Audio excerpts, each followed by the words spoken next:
Hey guys, welcome to my channel. कैसे हैं आप लोग? आई होप आप लोग अच्छे होंगे और आपकी तैयारी भी बहुत अच्छी चल रही होगी। अभी दोपहर का टाइम हो रहा है, करीबन 3 बज रहा होगा जब मैं ये वीडियो रिकॉर्ड कर रही थी। एक्चुअली मैं सुबह से ही सोच रही थी कि आज मैं ये वीडियो बना लूँगी सिलेबस से रिगार्डिंग, और मैं कौन कौन से बुक फॉलो कर रही हूँ उससे रिगार्डिंग। पर सुबह से आज संडे था तो काम भी बहुत ज़्यादा हो जाता है संडे को, और हस्बैंड की छुट्टी भी रहती है तो मतलब टाइम ही नहीं मिल पाता है। और कैसा, घर में अगर हस्बैंड या बच्चे हो तो और कोई मतलब सही से काम करने भी नहीं देते हैं। तो अभी हस्बैंड भी 1-2 घंटे के लिए, उनको ऑफिस से कॉल है तो ऑफिस चले गए हैं, और बाबू भी अभी सो रही है। तो मैं सोची आपके लिए ये वीडियो रिकॉर्ड कर लेती हूँ। और अभी मैं 2 घंटे का क्लास था कंप्यूटर का, तो मैं उसे फिनिश करके अभी बैठी ही थी, तो सोचा मैं इसे उठने से पहले मैं ये जो वीडियो है आपके लिए रिकॉर्ड कर लेती हूँ, क्योंकि इसके बाद भी मुझे बहुत सारे काम रहते हैं।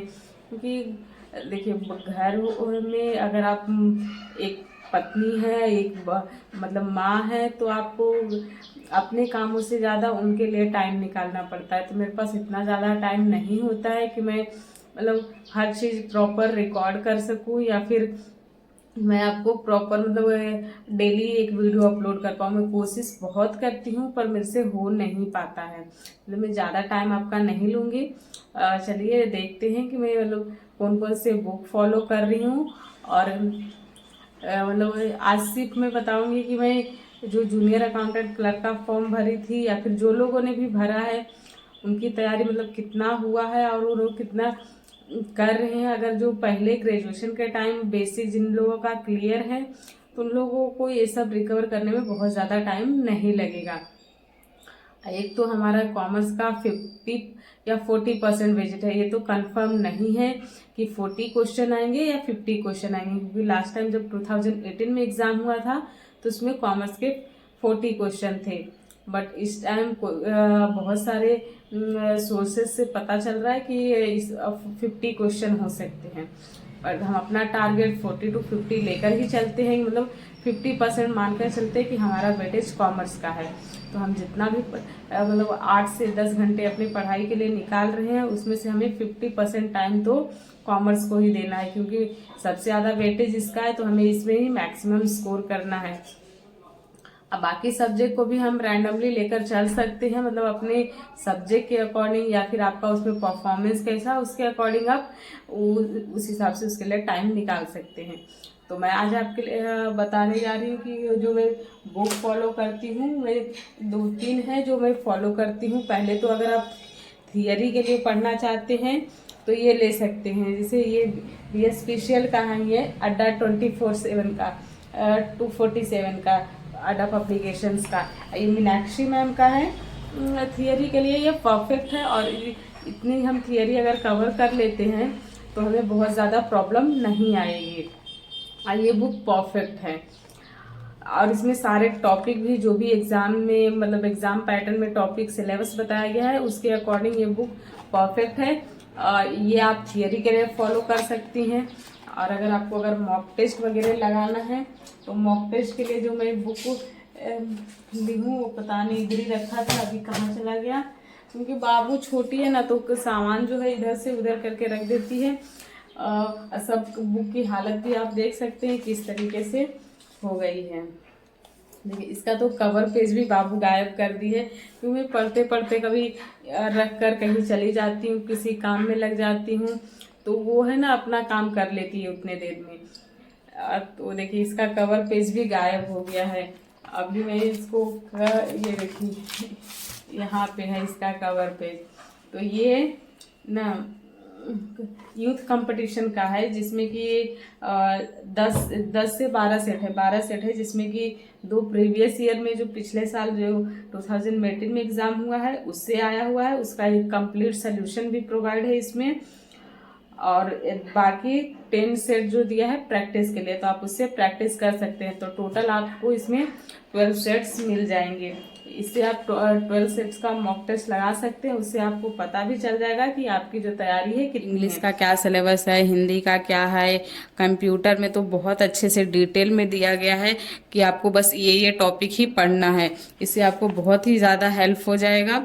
और हमारे कॉमर्स का भी डिटेल में सिलेबस दिया हुआ है कि हमें बस इतने ही टॉपिक पढ़ने हैं, तो इससे बहुत हेल्प मिलेगी आपको। और इस तरीके से देखिए, इसमें जो 2 सेट है पिछले साल का है, 2000 मतलब 18 में एग्ज़ाम हुआ है जूनियर अकाउंटेंट क्लर्क के लिए, और ये मतलब बी स्पेशल में ही हुआ था। तो आप इससे आइडिया ले सकते हैं कि किस तरीके से क्वेश्चन इसमें पूछे जा सकते हैं। इसमें ना कॉमर्स से 40 क्वेश्चन आए हुए थे और 20 क्वेश्चन मतलब कंप्यूटर से था। बाकी सबका 10 क्वेश्चन रीजनिंग थे, 10 क्वेश्चन जीके जीएस और करंट अफेयर्स, 5 क्वेश्चन इंग्लिश से, 5 क्वेश्चन हिंदी से, मतलब यही इनका सिलेबस था। और देख सकते हैं मैं मतलब ये पूरा जो है मैं सारे सेट लगा दी हूँ और सबसे मैंने एक बार मैंने इसको डिटेल में पढ़ा भी है, और जो जो मुझे इम्पोर्टेंस लगे उसको मैं इस तरह से हाईलाइट करके रखी हूँ। तो इससे होगा ये कि मुझे रिवाइज करने में बहुत ज़्यादा टाइम नहीं लगेगा। और मैं सारे जो 12 सेट्स है सबको मैं इसी तरीके से करके रखी हूँ। लास्ट वाले 2-3 सेट तो मैं नहीं पढ़ी होगी, बस उसको मतलब सेट तो लगाई थी, मॉक टेस्ट इसमें पूरा लगा कर रखी हूँ, और रिवाइज भले मैंने नहीं किया था। तो आप अगर प्रैक्टिस करना चाहते हैं, मॉक वगैरह लगाना चाहते हैं, तो आप इस पब्लिकेशंस का ये ले सकते हैं। बहुत ही अच्छा है और बहुत ही अच्छे अच्छे क्वेश्चन है। अगर आप इतना भी कर लेते हैं ना तो आपकी जो एग्ज़ाम है अच्छे से निकल जाएगा। देख सकते हैं 10 सेट्स प्रैक्टिस सेट्स दिए हुए हैं इसमें। और इसमें ना पब्लिकेशन इसने दिया, जो इसने दिया है वो इसका जो पैटर्न है कॉमर्स का, इसमें 40 क्वेश्चन है और 20 क्वेश्चन इससे है कंप्यूटर से। तो आप इसके लिए ये बुक फॉलो कर सकते हैं। अब रही मैं आपको दिखाती हूँ थियरी आप कहाँ से पढ़ सकते हैं। तो थियरी आप इससे पढ़िए, या फिर अगर आपको पता है कोई और अच्छी बुक है तो आप मुझे भी बता सकते हैं कमेंट सेक्शन में। या फिर मैं तो इसी को पढ़ी हूँ और इससे ही फॉलो कर रही हूँ, क्योंकि इसमें ना एक बुक में ही सारे टॉपिक्स कवर हो जाएंगे। बी स्पेशल ने जो टॉपिक्स दिए हैं सिलेबस में, उसमें अगर हम अलग अलग सबके लिए बुक्स लेने जाते हैं तो सबके लिए अलग अलग बहुत 3-4 बुक्स हमें लेनी पड़ेगी। जैसे कि ये कंपनीज अकाउंट के लिए अलग, फिर इसमें ऑडिट के लिए अलग, फिर टैक्स के लिए अलग, तो इसमें ना कॉस्टिंग के लिए भी अलग लेना पड़ेगा अगर हम अलग अलग बुक लेते हैं तो। और ये जो बुक है मीनाक्षी मैम का अड्डा 24/7 का, सारे टॉपिक्स मैंने एक बार गो थ्रू कर ली हूँ सारा। मैं एक्चुअली मैं अभी तो नहीं पढ़ी थी, ये मैं करीबन दिसंबर के टाइम ही पढ़ी हूँ। उसके बाद फिर मैं भी इसकी तैयारी छोड़ दी थी, क्योंकि मेरी लाइफ में तो मैं आपको जो मेरे पुराने सब्सक्राइबर उनको पता है कि थोड़ी सी प्रॉब्लम आई थी, जिस वजह से मैं 2-3 महीने से इसकी तैयारी नहीं कर रही थी। एक बार उसी टाइम मैंने दिसंबर में ही ये सब को एक बार पढ़ के रखी हूँ। खाली बीच में objective of audit and rights and duty of auditors ये मुझे पढ़ना है अभी। और इधर मुझे कैश फ्लो स्टेटमेंट पढ़ना है। अकाउंटिंग रेशियो को मैं टिक तो नहीं की हूँ, लेकिन मैं इसको कवर कर ली हूँ। और देख सकते हैं मैं आपको सिर्फ बता रही हूँ कि मतलब दिखा भी रही हूँ कि मैं जो सारे टॉपिक्स पढ़ी हूँ इस तरीके से हाईलाइट करके रखी हूँ, जिससे कि मुझे ज़्यादा प्रॉब्लम नहीं आएगी और बहुत ज़्यादा टाइम भी नहीं लगेगा। 1 से 2 बार अगर मैं इस टाइम रिवाइज कर लेती हूँ ना तो बहुत ही अच्छे से हो जाएगा। और हर टॉपिक ना आपको बहुत ज़्यादा पढ़ना नहीं है। इसमें 5 से 6 पेज में अगर छोटे टॉपिक हैं तो 5 से 6 पेज में उसका डिटेल दिया हुआ है, या फिर 8 से 9 पेज में, मतलब मैक्सिमम बहुत ही शॉर्ट में नोट्स बनाए हुए हैं इसमें। तो इससे आपको बहुत ज़्यादा दिक्कत नहीं होगा। और हमें इसमें बहुत ज़्यादा पढ़ने की भी ज़रूरत नहीं है और डेप्थ में भी जाने की इतनी ज़्यादा ज़रूरत नहीं। इतना भी हम अगर कवर कर लेते हैं ना तो आराम से हम इस एग्ज़ाम को क्रैक कर सकते हैं। तो आप इस सारे टॉपिक्स को आप इस तरीके से देख सकते हैं, इसमें एक्सप्लेन किया हुआ है। ये बुक लेने से आपको होगा कि आपको अलग अलग बुक लेने की ज़रूरत नहीं पड़ेगी। तो आप इस तरीके से ये दोनों स्पेशली मैं ये दोनों को ही फॉलो कर रही हूँ। और इसमें ना लास्ट में जब जाएंगे हम तो क्वेश्चंस भी दिए हुए हैं जिससे कि हम प्रैक्टिस कर सकते हैं। करीबन 250 से 300 क्वेश्चन है। एग्जैक्टली मुझे याद नहीं है कितने क्वेश्चन हैं। हाँ देखिए 300 के करीब 300 क्वेश्चंस हैं। अगर आप इतने MCQ भी कर लेते हैं ना तो आराम से आपको अगर 40 आता है तो उसमें से आप 30 या फिर 25 तो आराम से निकाल सकते हैं। ये जो सारे क्वेश्चंस हैं मैंने इधर लास्ट में का तो नहीं लगाया क्योंकि ये सब जो है ना बहुत डेप्थ में दिया हुआ था, और कुछ जो ये शेयर्स एंड डिवेंचर्स टॉपिक है वो मुझे अभी पढ़ना है। मैं 150 क्वेश्चंस लगाई थी, 150 क्वेश्चन तक मैंने इसमें सॉल्व कर लिया है। देख सकते हैं 150 क्वेश्चन तक। अभी इसमें 150 क्वेश्चन बाकी है, पर मैं पूरा 150 नहीं करने वाली हूँ क्योंकि इसमें बहुत सारे टॉपिक, बहुत सारे क्वेश्चन इसमें है ना जिसमें बहुत ज़्यादा कैलकुलेशन की ज़रूरत है, और हमें उतने बड़े बड़े क्वेश्चंस जो है एग्ज़ाम में नहीं आएंगे। बस हमें ना इसका बेसिक्स अगर क्लियर कर लेते हैं कि कैसे करना है तो हम इजीली क्वेश्चंस भी टच कर लेंगे, तो उसमें जब बहुत ज़्यादा प्रॉब्लम नहीं आएगी। तो फिलहाल तो मैं ये दोनों ही फॉलो कर रही हूँ क्योंकि मैं ये दोनों से ही पहले दिसंबर में तैयारी की थी, तो अभी मैं इसी को एक बार गो थ्रू करने वाली हूँ। एक्स्ट्रा मैं अलग से कोई नोट्स वगैरह या फिर कुछ नहीं लेने वाली हूँ क्योंकि एक बार मैंने इसे पढ़ा है तो दोबारा हम इसे अगर रिवाइज कर लेते हैं तो बहुत ज़्यादा प्रॉब्लम नहीं आएगी। और बार बार अलग अलग बुक चेंज करने से अच्छा है कि हम एक ही बुक को ना 2 से 3 बार पढ़ें, तो हमें ज़्यादा मतलब बेनिफिट हो सकता है।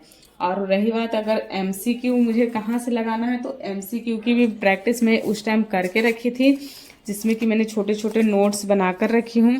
करीबन मैं यहाँ इसमें 1000 के करीबन क्वेश्चंस होंगे मुझे इसमें, जो कि मैंने बनाए हैं 2-3 बुक में करके। शॉर्ट्स से छोटे छोटे वीडियो होते हैं ना यूट्यूब पे, और यूट्यूब पे मैं प्रियंका मैम को फॉलो करती हूँ टेक्स्ट बुक की, तो उनके सारे वीडियो मैंने देखे थे, वो जो क्रैश कोर्स वगैरह चलाई थी, तो उसको जो जो पॉइंट्स मुझे नहीं आते थे वो सबको मैं नोट डाउन करते गई हूँ।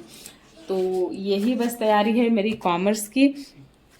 और एक बुक में मैंने थोड़े से क्वेश्चन लिखे थे, वो अभी इधर नहीं मिल रहा है, बाबू शायद कहीं रख दी है। तो यही 2-3 जो मेरे सोर्सेस हैं कॉमर्स के लिए, और मैं इतना ही इस एग्ज़ाम के लिए पढ़ने वाली हूँ। इससे ज़्यादा तो हम इधर उधर नहीं भागेंगे क्योंकि अभी लास्ट टाइम है। कॉमर्स इतना भी पढ़ लेते तो बहुत है। और अभी एग्ज़ाम का टाइम भी नज़दीक है, मे भी जुलाई के फर्स्ट वीक में तो एग्ज़ाम हो ही जाएगा, तो हमें बहुत ज़्यादा मतलब इधर भाग दौड़ करने की ज़रूरत नहीं है, ये सब फॉलो कर सकते हैं। और अगर आप कुछ और फॉलो कर रहे हैं मुझे कमेंट सेक्शन में ज़रूर बताइएगा, और बाकी सब्जेक्ट की भी आपकी तैयारी कैसी चल रही है वो भी मुझे ज़रूर बताइएगा।